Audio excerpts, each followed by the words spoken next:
What's going on, everybody? It's your boy Leaky14 back today with a review for Jujustu Kaisen Chapter 212, The Ripening, Part 2.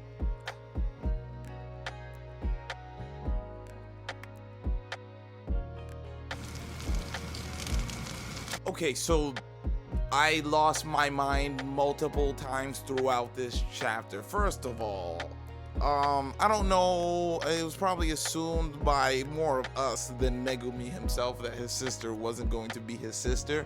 It was so unmentioned in the story that I guess myself, I was starting to think that Sukumi was not going to be a reincarnated player, but obviously Sukumi is going to be a reincarnated player. Like, we all kind of just assumed she would have just been a human who was granted a curse technique, like Higurama, but that's not what we have here. So Yorozu is here now, and her goal, like with 90% of the characters in the story, are to fight Sukuna, and that's and we got bamboozled. We lost 100 points, and we get that rule added that people can freely move in and out of barriers, which is great. So so this sets up two things, right? It sets up that characters who haven't been together yet, like Hikari's team and like Yuta, and who else is out there? Like Maki could already do that, but everybody else can now move in and out of barriers at will, including other people that we might not want to see. So that opens up people who want to come fight Sukuna to now be able to locate and find and fight Sukuna, and it also allows our team members to finally meet up and get back together. But boy, oh boy, was I not. I mean, we saw it happen last chapter, but was not expecting this to happen still at all. Poor Megumi. Like, this is what he was riding on for the longest, like ever since his sister has fallen into a coma from the bridge incident. Like, he was just hoping to find a way to help his sister, and he did. It was in sight, it was there, and we got a big F. Put an F in the chat, please.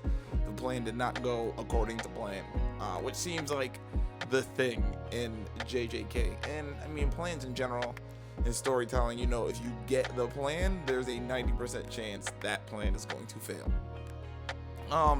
And it kind of broke me at the beginning when we got Yuji's monologue, because he's finally thankful for his role in all of this. Like, he sees the end goal, and like, we know how much pain he's already been through from the damage he has caused from being Sukuna's vessel.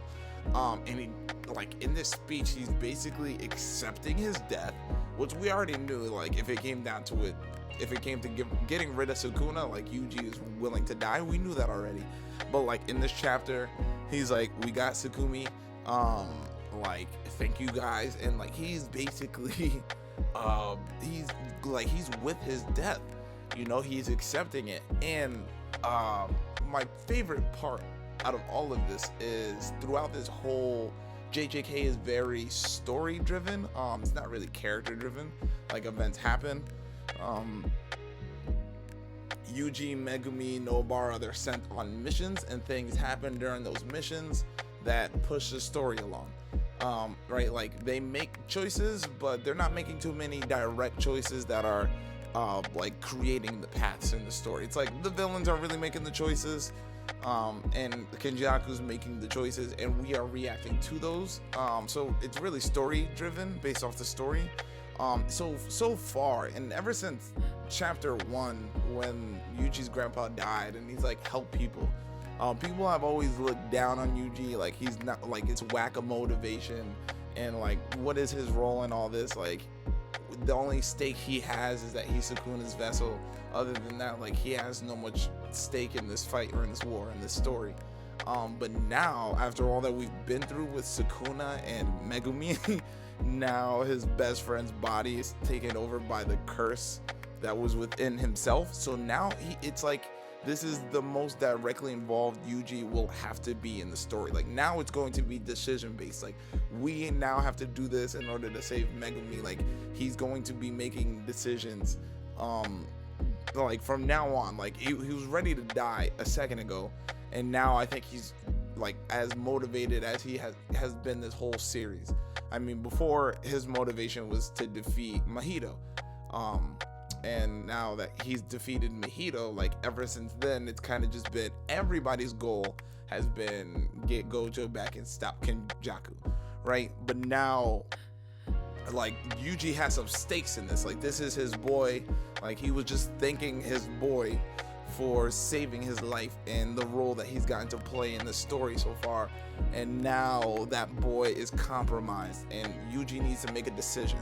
Like, am I gonna cower out and leave this to somebody else, or am I gonna take this into my own hands and save my boy from the curse that has been tormenting me this entire story?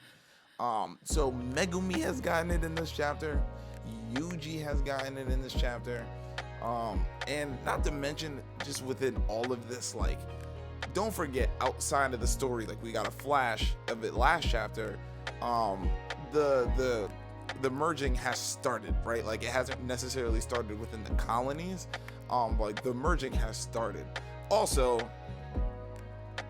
I haven't disagreed or not liked many of the things Gege has done in this story so far, but the more people do say it and I think about it, the whole military thing, it wasn't a waste, but I never felt like while we were there with the military talking to Kenjaku that it was gonna have much stake anyway. I thought it would play a minor role, but it seemed like it was just to get more bodies in the colony, which is what I said, and more death. But, like, I felt like we was there for like 3 chapters, and looking back on it, did we need that? I don't think so. But now the end game is in sight. I mean, Gege has been talking about this story ending soon. A lot of people always say that's cap when mangakas say things like that. But I mean, bro, like, are you feeling this? I mean, since the beginning chapters and the interactions that we've gotten between Sukuna, every interaction we've gotten between Sukuna and Megumi has held some weight. I mean, when he asked him, why'd you run away back there? Like, what does he know about that technique? Like, he knows way more about Megumi's technique than he knows himself. And then after he does that, he's like, hold on, like, he thinks to himself, and it's crazy because it's, oh god, I have to find it. All right, so I found it, and I'm just going to read it verbatim because I won't be able to translate it properly. So this is chapter 9, chapter 9, right? It's when we leave the high school, and Yuji needed Sukuna to take over his body because he was literally dying. And then Megumi escaped the high school and lets him know to transform. So he transformed into Sukuna. Sukuna heals Yuji's body and takes out this curse, and then goes after Megumi. So he finally catches Megumi. They exchange a couple blows, meaning Sukuna attacks Megumi, and he goes, your Shikigami use shadows as an intermediary, right? Like, they use it, like, so they exist elsewhere, like, right? That's what he's not really saying, like, you form the Shinigami from the shadows, right? Like, he's saying your Shikigami use shadows as an intermediary, right? Meaning they can move in and out of it, almost meaning as it's like a portal. Like, they're somewhere and they're using this as transportation means in and out of, like, our world, right? And so Megumi goes, knowing that doesn't change anything. So our thought also goes to Sukuna thinking about ways to defeat Megumi, but he knows he could just like before this he just physically blew up the Great Snake, and we've never seen it since, right? So, like, he could physically overpower all of these Shikigami. So like, why would he make that comment? What is that? And Gege's so good because our first thought is just obviously he's just trying to figure out how to counter Megumi, and that's like, no, because his next words, right? He goes, so what? He goes, rather than using common talismans, this curse technique is much more practical. And again, we can take that at face value as him just, people must summon Shikigami and they use talisman in order to summon these Shikigami. And he's saying how that kind of sucks, but using shadows is way more like practical because shadows are everywhere. You don't have to like carry shadows with you, or you don't run out of shadows. And then that's when he asks him, back then, why did you run away? He's like, huh? That was an opportunity. Anyway, and there was that exchange, and then there was when in Shibuya, when Megumi summoned Maharaga, which he was trying to summon for like the 4th time in this series. So knowing how powerful that thing is, like, this man has still tried to summon Maharaga like 3 separate occasions in this story, which is insane. If we could just put that out. The thing, the Shikigami that nobody has ever been able to tame, that can adapt to everything. This man has tried to suicide summon at least 3 times. But anyway, Megumi is funny. But there was that exchange, and there was also the exchange in Shibuya where he summoned Maharaga, and like Sukuna actually heals Megumi. He uses reverse. He heals Megumi. Like why would Sukuna heal anybody, bro? Like, he has huge plans for Megumi, and it's finally coming into fruition. Like, who would have thought? I thought we would have just used Megumi at some point to use his curse technique, but like, how is he going to use Megumi's curse technique if he's not Megumi? So obviously he was going to try to implant himself in Megumi at some point. But that is the craziest thing ever. And didn't have to wait until the merging is starting. Like, is that why? But I mean, we have heard that the merging was starting. It's not like Tsukumi's was like, hey, the merger started, by the way, and we just got that information, so he chanted and chained. Like, he just found out somebody else wanted to fight him. Megumi is just dropped. Maybe it's because Megumi was so emotionally vulnerable that it was just gonna be easier to intercept his body. Like, I don't really know why he chose now, but the in-chain so Tsukumi was the first one that made me drop my jaw in this chapter. The second thing was the in-chain. Bro, you know, there's not many things that you are willing to anticipate in the long run in One Piece, in manga. For instance, the One Piece, like, everybody's reading One Piece for the story, and we ultimately need to find out what the One Piece is, right? Attack on Titan, if you remember those days, the basement, like, bro, we were waiting so long and the hype to see what was in the basement.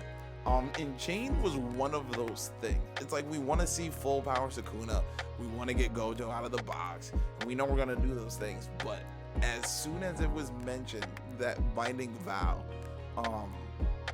we've been waiting almost 200 chapters for this man to chant and chain. And my jaw just dropped. I couldn't even continue reading for a couple minutes. I was stuck on In Chain. And then it just, bro, and then he laughs. Like, this man is a menace. He is laughing and clowning Yuji for not including himself and not being able to harm anybody else. And that means Sukuna was willing to gamble this whole plan on whether he was able to harm Yuji or not.